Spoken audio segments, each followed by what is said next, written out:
Les agriculteurs face à la sécheresse, il manque de foin un peu partout en France. Situation critique en Dordogne notamment, où les dossiers de demande d'aide financière sont en cours. Exemple chez l'un des dirigeants des jeunes agriculteurs du département, lui-même concerné. Philippe Nicolai, Pascal Tinan.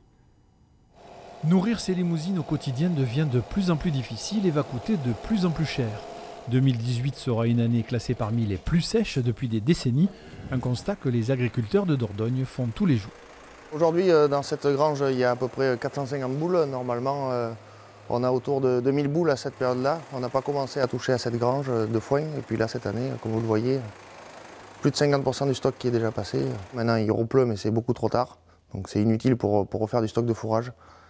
Donc l'hiver va être long et dur financièrement parce qu'il va falloir sûrement acheter beaucoup de fourrage pour arriver à nourrir nos bêtes correctement.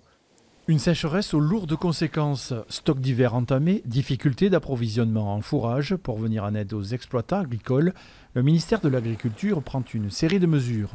Report ou allègement des cotisations sociales, 15 millions d'euros débloqués pour couvrir le coût des intempéries de l'année, dégrèvement de la taxe sur le foncier non bâti, dispositif calamité agricole suivi par 3 comités de gestion des risques. De quoi espérer toucher des aides. Reste à revoir la méthode de calcul, pour le moment contestée. La méthode est très injuste. Pour prétendre à ces fonds, il faut pouvoir justifier une baisse de 13% de notre chiffre d'affaires.